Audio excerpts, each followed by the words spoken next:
Welcome to the Global Gaming Business Podcast, the industry's first and longest running podcast now in our 18th year. I'm your host, Jess Marquez, and our guests today are Earle Hall and Nimish Purohit, Chairman and Vice Chairman of the International Gaming Standards Association, or IGSA, to talk about the biggest problems facing today's industry, the IGSA's role in solving those problems, and the vision for the organization's next 25 years.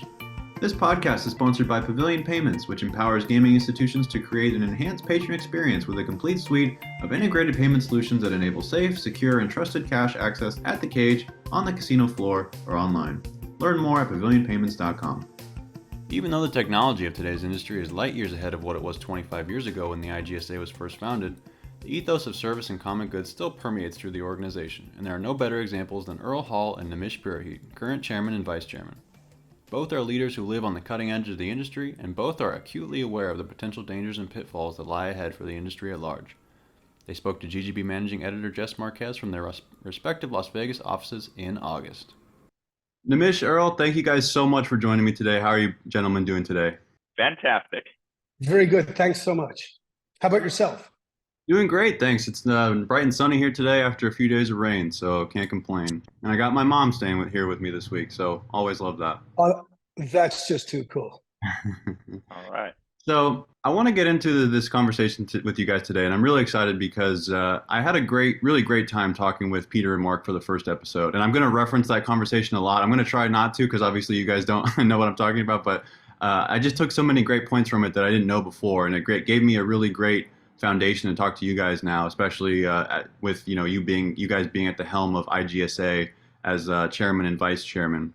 And I kind of want to start, and I'm not going to talk for too long. Trust me, I'll let you guys talk. But I kind of want to start with this idea of, I guess, service, in the sense that, in a business environment, it's easy, I guess, for a person to go about their entire career and be very successful and enjoy, very many things about their industry and not have a sense of service or a sense of need to give back in a sense. Which, as I said, a lot of people go through their entire careers like that, and I don't begrudge anyone like that. But it takes a certain type of person to want to give sacrifice and take time and effort to give back to the industry overall so that everyone may benefit. Even obviously close competitors, which, most of the people within the IGSA obviously work for private companies who are in direct competition with each other. But when you can come together for the good of the whole, as it were, I think you can really see some great teamwork and some great results out of that. And I think IGSA is a great representation of that. So beginning with that foundation, and this is, these are open to both of you guys, obviously, but, with you guys being at the helm as chairman and vice chairman, what made you guys decide to get involved with the organization in the first place? And I guess more broadly, kind of what sparked that sense of service and help? Well, I think for me, I have to give the shout out to the person who really deserves all the credit, and that's my mom. She taught me from a very young age that, one, be involved, two, always serve, and three, always give back more than you get. So I was programmed like that from a very early age. So for me, it's not even been a thought my entire life. It's, how do I get involved? How do I get it done? How can I do the impossible? And when it comes to IGSA, it's very simple. I joined at a moment where the industry was heading into an inflection point. It's in a moment where the general industry was going cloud, the general industry was going big data, the general industry was already cashless. And we all knew that we just needed a spark for artificial intelligence to go business to consumer. So with the expertise that my team has cultivated over the last 12 years, I thought we had the expertise. And of course, I love volunteering. So it just became the right mix about 4 years ago for Access to jump in, get involved, and do whatever we can. Yeah, I'll jump in here. So, just like both of you, Mom gets a lot of credit on my side too. But ultimately, I think just from a service side, people are, people don't understand, in terms of service is really what you talked about there, Jess, that It's something that you have to put in, and Earle put it eloquently enough that it is a voluntary nature. My side, my track was a little different, right? So I've been born and raised in this industry. I now often tell people this is the only industry I've known, right? So I actually was born as a regulator here in terms of New Jersey Division of Gaming Enforcement, Gaming Control Board in Pennsylvania, and then also at the National Indian Gaming Commission. So there is that ingrained sense of service in terms of you make sure that from a regulatory and a fairness perspective that you are always there to look out for the perception of the industry, but also more importantly, the people that are around it as well. And, you know, there was an opportunity last year from, and been involved here for about 5 years, but last year there was an opportunity where Peter and Earle had also approached me. And I said, yeah, I'd be honored to be a vice chairman and, you know, work with a visionary like Earle. So that was a great opportunity. If you ever, you'll get a sense of it as we go through this podcast as well. And you know, in general, like it's really accurate what the chairman here said. We are at an inflection point, and I look at it as we are in our industry 5.0 moment, where industry 4.0 was the data revolution that everyone else has been living through or has lived through. So it's an important time, but more importantly, it's going to be a fun time here, and that's what we're really looking forward to. Well, that's great. And, you know, as somebody like myself, and I have to say this honestly, who is just getting into the industry, you know, I grew up in Nevada, was around it my whole life, but obviously now just getting into it directly.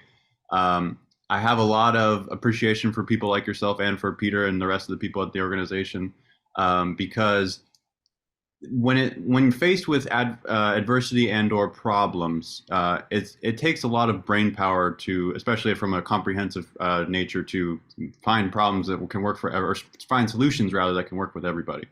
And one of the aspects of the conversation in the first episode that I found so intriguing was hearing the history of how these things came about. And also, I mean, we're talking about timelines, you know, before I was even born, just to put it in, you know, perspective for myself.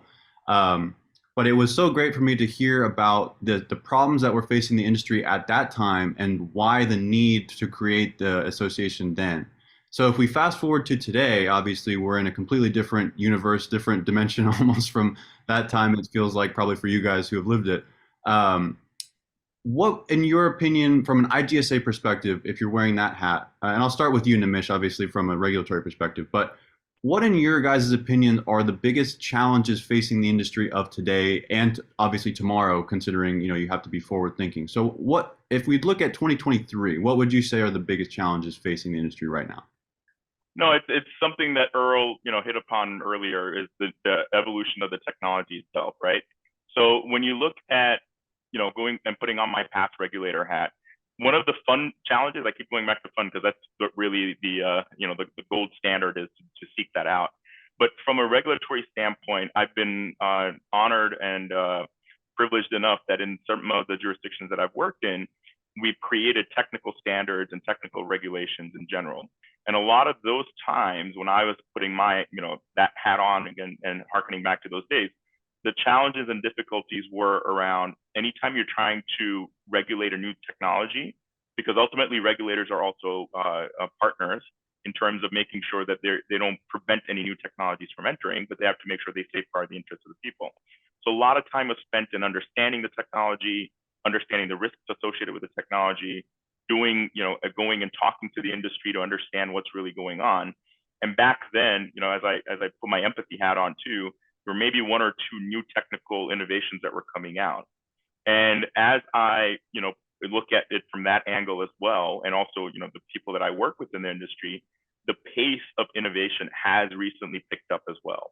And if you look outside and you look what's going on, there is that factor, like, you know, the regulators are kind of, and it's a terrible analogy right now, but they're fighting fires on multiple fronts right now. You know, you've got AI, you've got cashless, like Earle talked about, but then there's also things where generative AI is coming in, permeating through life to people as well.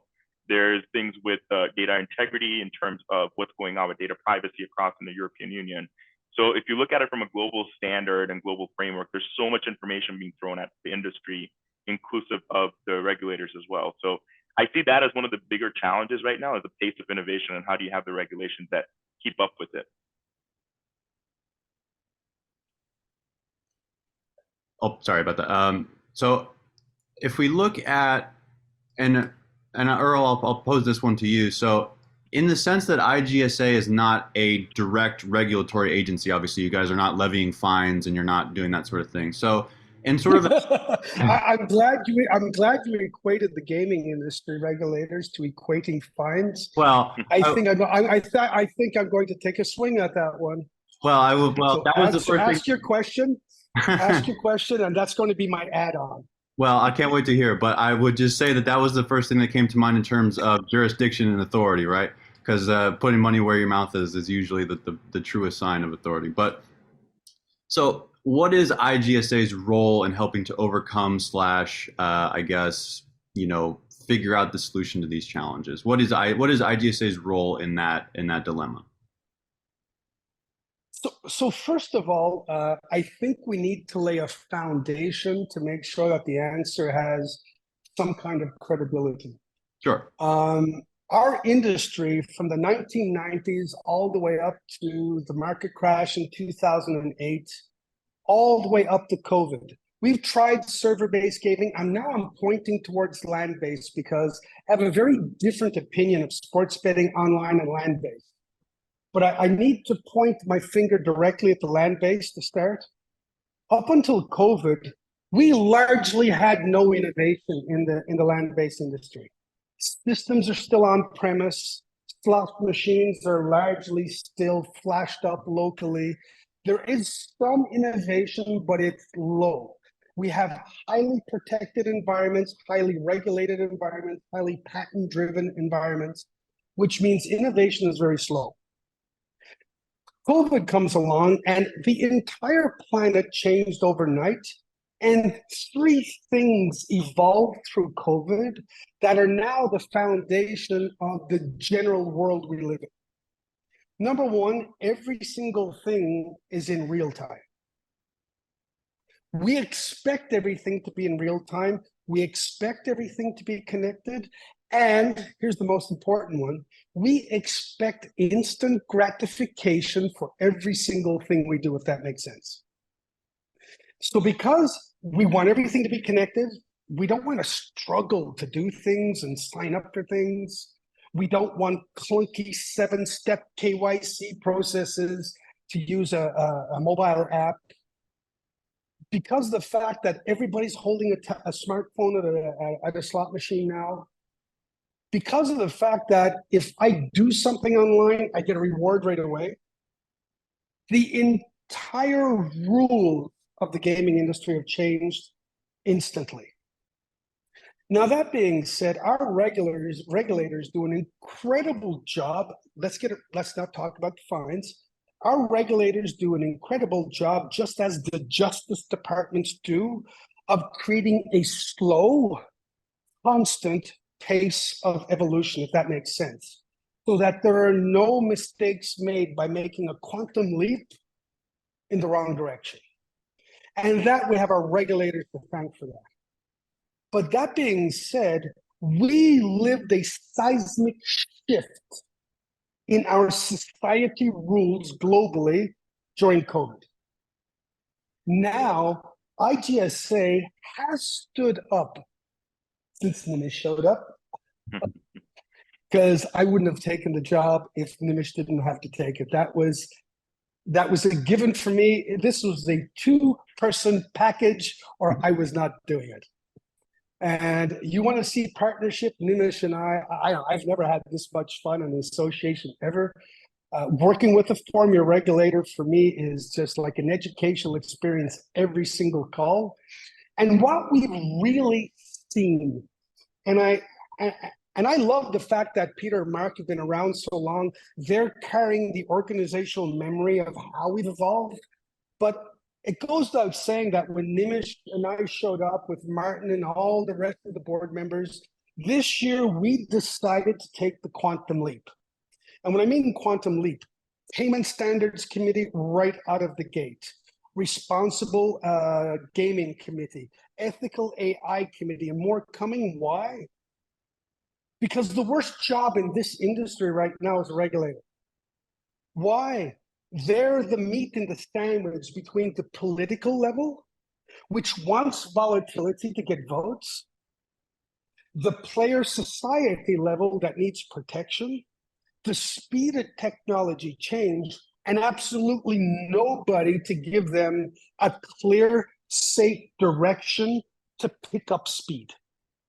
So IGSA right now is entering into a moment of its existence that, in my opinion, is the most important since its inception. Because how do regulators deal with AI? I can hide bad stuff inside of second derivative calculus that nobody will ever see, if that makes sense. How is cashless not already adopted? What have we done wrong that cashless is working everywhere except in the gaming land-based industry? So IGSA has entered into a moment in time where I think the regulators need us more than ever before in their history. And it's inspiring to me, because whether it be the most prestigious organization we have worldwide, which is the International Association of Gaming Regulators, whether it be IMGL, whether it be any of those organizations, they have been reaching out at an accelerating pace over the last months to ask IGSA, what are you folks up to? Can we collaborate? Can we talk about this? And I have, Nimish, to give a shout out to UNLV. IGSA has not really had the closest relationship with UNLV. And don't forget, UNLV is our high school, it's our primary school, it's our college, it's our university, it's our go-to place for education worldwide in our industry. I'm so proud to see UNLV running towards IGSA to give Nimish and I a hand as we try to sift through education, neutral information, and everything. Because what I'm finding, and I don't know, Nimish, I would love for you to give some rebuttal here, but what I'm finding is that the regulators looking at us and going, help us, feed us. We want to go faster. We know the industry needs this. This fine thing, it's noise for me. The real thing is I'm finding regulators scared, lost, 100% engaged, and wanting to find solutions because they want to help the operators remain competitive before some other industry segment steals their player base away, if that makes sense. Nimish? No, I think that was very well said, right? And ultimately, going back to like what I talked about a little bit earlier, right? Like, how do we make sure there's a foundational element for regulators as well? So I'll use a perfect example here. So the idea and the explanation that if you look at it from a regulatory standpoint, so I put on my previous hat, right? The research part, the outreach part, there's a very finite time that regulators have to come up with the regulation side. So what we're proposing here, and really the value proposition from an industry standards association, is coming up with the research and kind of a one-stop shop for consultation with the regulators as well. And one example of it is, kind of one of the committees that we're running, which is the Ethical AI Committee. So we took a look at, from an association standpoint, and once again, hats off to Earle.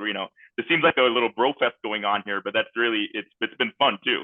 But when we look at the Ethical AI charter and everything else that we came up with, we looked at what was going on, right? You look at the news, if you look at outside of the US, the parliamentary hearings. In the US, we've got legislative and Senate hearings as well. And there's no such thing as an AI standard in gaming. So while we're not necessarily coming up with an actual technical standard, which is best still left up to the regulators of the jurisdictions, we're creating like a template, that, hey, whatever you do, here's a baseline to start up with. These are all the things we can think of, or these are like the best practices that exist out there that you can use. And that is a great example of how we're kind of evolving the GSA. Instead of just being a technical organization, it's also a non-technical standards organization as well. That is the primary mission ends up being to create something that regulators can use and pick and choose what they like to fit into their markets and jurisdictions. Well, that was very well said for you both, and it definitely gives me, and I'm sure our listeners as well, some more context as to your guys' role and where you fit in that hierarchy. I do have to say though, very quickly, and I will not spend very much time on this, but I did tell Brett Barbanel in London last year that any mention of UNLV on this podcast must be censored by me, a proud University of Nevada graduate. So let's not go too crazy there. But I'm just kidding. Um, so So I can't show you my Red Sox then, right? Well, all you got to do is just move over, and you'll see the big Reno picture in the background, right? And that should speak for itself. That's right. That's exactly right. The University of Nevada. Anyway, so you guys obviously touched a lot about the digital transformation of gaming, which if anyone has been in and around this industry, is pretty obvious to see and to hear, as everyone is on the minds and conversation of everyone around the industry. And Nimish, I want to start with you because I want to break this kind of into two separate pieces, but I feel like, and as somebody like myself who tries really hard to understand the technology and to listen to the leaders who are such as you guys who are facilitating it, I think sometimes what can get lost or what is kind of mentioned but maybe not so much detailed is the idea that this technology is something that could go either way, right? I feel like that's kind of one of the points of conversation is like, well, if we do this, it could go very bad, and if we don't do this, it could go good, or like there's always some kind of good and bad variation in terms of how the technology could unwind.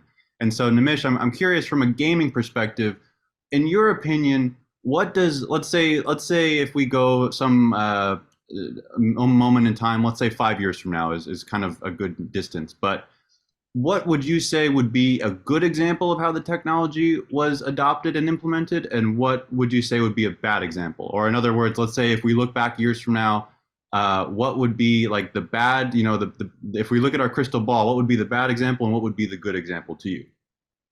So I'll kind of answer that twofold, right? So I'll put on the historical hat. So from the company that I do represent on the board as well, from an aristocrat standpoint, there's a lot of good that we've done. We are an omni-channel company as well. So I try to make sure that those values are also being implemented here. And I think I'll start with the good because that's easier sometimes than criticizing yourself. So putting on that hat from a company standpoint, we're a people first company, right? So how do I take that and represent that onto what we're trying to do from an industry standpoint on the IGSA? And one of the things that's interesting is we look at the technical innovations, we look at everything else that's happening, the pace of the technical innovations as well. I talked about the industry 5.0 moment, right? And to me, the industry 5.0 moment is you're not necessarily just now zeroed in on what the data and the technical evolution affords you to do. There is this, awakening that we are seeing right now too, is that there is kind of a people first and a people centric approach coming out here as well. And that's my industry 5.0 moment. And what's really cool about going back to the ethical AI committee, we are doing this and we're trying to get it done right in that, yes, we're voluntarily putting up these templates here, but our approach and the charter of the ethical AI committee is such that we want to make sure that AI influenced systems are not negatively impacting or harming people. And people are defined as either players, our customers, or our employees, right? So we've taken that approach, we're sticking to that ethos. And I think that's an example of if things are done right, that is a really huge advantage on how we can get it done. Now, over the years, one of the things I've seen is, and Earle touched upon this a little bit as well, and I'll expound on that. There is a consensus where responsible gaming comes into play here as well, because that's also the harm prevention that we're trying to achieve from ethical AI, right? That should be a beneficiary of it. And a lot of times what happens is, like, if you're not conscious about the pace of innovation or just the innovation itself, where you're not putting in these frameworks in place that people can benefit from, then it can have unintended consequences. And those unintended consequences, there's some examples of that, whether or not it's the pace of innovation that was stifled, involuntarily because we took some time back. An example of that, by the way, is, and I don't know how to put some age on us, right? But CRT monitors. So CRT monitors were the thing, but they died very rapidly. No idea what you're talking about. Absolutely no idea. Exactly, right? So they're the tube TVs, when you think about video killed the radio star. So, the CRT monitors were an example of innovation that was done right, but it took a while for the touchscreen requirements and things like that to enter the land-based gaming industry. Another one, going back to the whole responsible gaming thing, we know as an industry there needs to be something done, but the standards out there are, really varied at best, and there's no kind of uniform baseline that people can build on, or an analytical approach that I'm sure Earle will touch upon through the podcast as well. So those are some examples, like that I can think of where things that are done right is industry coming together, creating baselines, and the other one is we drag our feet. We know there's a problem, we really can't put our finger on it. Well, Nimish, I must say that you are a great guest because you literally took the interview right out of my hand. I was literally just going to ask Earle as soon as you were done about the responsible gaming side of AI, because I know that is an extremely big topic of his. So again, Earle, I'd like to give you the floor as to the AI capabilities and technical capabilities that RG could have in store for us. I'm just trying to filter if I'm going to go G, PG, or R. My kids will be watching this, so I would request PG. Okay, so it's beyond me how we can be in an industry that doesn't want KYC as its legitimacy based. It's beyond me. I have a very analytical brain, so my brain cannot compute it. Why? I'll talk about the exciting part for the operators first, because when the operators and the regulators' interests are aligned, you can't fail. If we were running our industry on a big data model, where we could bring in the best of Snowflake, the best of Salesforce, the best of Cognos, and we could generate avatar models to understand a player's journey, a player's satisfaction, a player's enjoyment, this industry could literally triple its revenue. People would be saying, why would I go to a restaurant on Friday night? I'm having 10 times more fun at the Bellagio. But because of the fact that we're still running in an analog world, we don't have KYC as our basis of legitimacy, transparency, and traceability. We're doing everything the wrong way, and you never know you're digging in the wrong direction until the entire cave falls on your head. But that being said, as you know, responsible gaming is the reason I'm staying in this industry. If not, there's a lot of other things I'd like to do with the rest of my hopefully long life. But that being said, in a KYC-based industry with AI as your jet fuel, first of all, I hate the term responsible gaming. I want to go on record as saying that. And even worse, in England, UK, they call it responsible gambling. How about if we talk about player health instead? I don't talk about responsible eating or responsible drinking. Can you imagine a waiter coming up to you at a restaurant going, "Are you eating responsibly?" Oh, none of your business. Get out of my face. So the point is we should be talking about player health. And the only way to predict and prevent addiction and to maintain a level, a quantitative metric of 99.7% player health is to be running predictive algorithms so that when somebody goes out of the median of their normal player behavior, you can do tests on it to see, is it because they're having too much fun? Is it because they're with friends? Is there something going on that's taking them out of a standard deviation?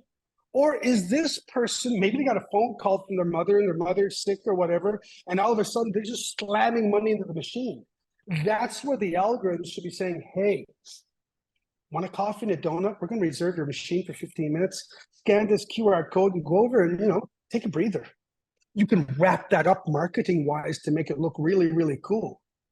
But until we're in a big data-driven environment where we can use the power of algorithms to protect people, they're never going to have as much fun as they could, and they'll never be as happy and satisfied as they should, because we're not doing this the right way, if that makes sense. Definitely. And like I said before, I think it's one of the most under discussed aspects, probably not of the industry, but just especially with relation to the new technologies coming out as well. I definitely think it's under discussed. If we zoom out a little bit, and Nimish, I'll start with you on this one, but So one of the hallmarks of the first 25 years of the organization was its worldwide growth, right? Obviously, the eye is there for a reason. So, um, can you foresee any new potential growth in the future? Are there any markets, kind of areas that you would like to see better represented, perhaps in the future? So I think the technology is going to drive the growth, but at the same time, like, there's obviously new markets that are coming up as well. One of our core remits, if you look at it from an industry standpoint and also from an association standpoint, is to make sure that we are the voice of reason for any kind of fragmentation of standards that might be out there. And I'll give you a quick example, right? So if you harken back in about, I want to say it was about 2007, 2008, when there was a battle between Toshiba and Sony on HD DVDs and Blu-rays, right? So that sorted itself out commercially. But at the same time, the market was ready for the new media because they understood that that's going to be a vehicle for introducing quite a few new players in the field and an addressable market that they might have not thought of before. And using that kind of an analogy, right, that is now a Blu-ray standard that comes out. What is the standard that drives the innovation for Blu-ray? What is the standard that drives innovations for other comparable media segments as well? Bluetooth, people don't really see this, but there is a Bluetooth standard. There's a standards organization that's charged with the upkeep of what all needs to happen when you use the Bluetooth logo. So that's what GSA has been, or IGSA now has been taking a look at. And that's where the opportunity really comes in. So yeah, new markets like, Japan, when they come in with their new standards, they've gone and done some public comments and things like that. There's other emerging markets that are also looking at regulations and looking at areas where new technologies might come up. But I think looking at what the standards would also drive the innovation, I think that's the appeal in the next 25 years, using some of our successes and wins over the past 25 years as well. And I'll pass it to Mr. Chairman here too to see what his thoughts are on that. So my point here is, first of all, we've got some incredible members that are every single day out there innovating. But anybody that's been in this gaming industry for the 400 or 500 years that Nimish and I have been in the industry, it's a hermetic environment. In other words, when I was in the Microsoft ecosystem, I'd be talking to a healthcare company in the morning, I'd be talking to a lean manufacturer in the afternoon, and you'd probably be at a cocktail in the evening with an aerospace company. Whereas when you're in the gaming industry, it's kind of like that Irish setter that's going around and around and around and around. So we're pretty hermetic. So my vision is very clear. For our gaming industry to make it to the next crucial step, I'm for a shout out. Our founding platinum member is on this call. We're so grateful to have Aristocrat as the foundation of IGSA. And I think the aristocrats with an S, because the other members, the aristocrats of this industry now need to enjoy a totally different ecosystem. And what I invest my time on is, I just had Deloitte here in the office not too long ago, Amazon Web Services hanging around IGSA right now. I have a meeting at lunch with Microsoft. The next step for IGSA is to become the welcoming entity of our industry, to bring in the mainstream innovators, the Ciscos, the IBMs, all of those organizations. I want to talk to IEEE about their AI standard. I know Nimish has raised this flag a couple of times, that it's time for us to start marrying ourselves to other industry groups and to make sure we're harmonizing cross industries. So where you see me doing business development for the organization right now is trying to get Deloitte at the table, trying to get Amazon at the table. Why? Our members deserve to ask questions to other industries that are 5, 10, and 15 years ahead of us. And Nimish and I are focused there right now. So it's like a three-pronged approach. Number one, we have a heavy lift this year in education. So you're going to see education as being a foundational point for the next 3 years. What is AI? What is quantitative player health? What are these topics so that when you get one of our members like Light and Wonder, and they're doing a brainstorming session on what they're going to do for player health, well, they're actually feeding off our education, if that makes any sense. Mhm. The second thing is we have to welcome in other industries to come in and educate and inspire our members. And the third thing is the regulators need IGSA more than ever. So the amount of time I am investing in with the regulators this year is the highest of my entire career. That's what we have to do to make sure that we attempt to catch up to the evolution curve that the gaming industry is largely behind right now. Well, I love that idea of like the welcoming committee, right? And if anyone from if any indication of the rest of the members are what the people I've met so far from IGSA, I'm sure that we could not have picked a better welcoming committee for our industry than yourselves. I want to, and you guys have been so gracious. Thank you guys so much for your time today. I'm going to get you out of here on this. I'm sure you guys have multiple things left to do today, but if we are to set, let's say we have this conversation again exactly a year from now, and we're right back here. What is one goal? I'll set, and I'll open it to each of you. So, what is one goal that you would like to have achieved for IGSA by the time we sit here next year? And I'll open it to either. Well, it's simple for me. I feel the burden of the entire organization, and I say that because of the seat I sit in right now. My dream, my wish, is to have a first draft of an ethical AI standard that is adopted by the members and that you're getting the industry to sign on to a manifesto to. I want a first payment standard strategy out there so that everybody is looking at a clear way to deal with our industry. Our industry is struggling with online payments. We need to get ahead to get to that one.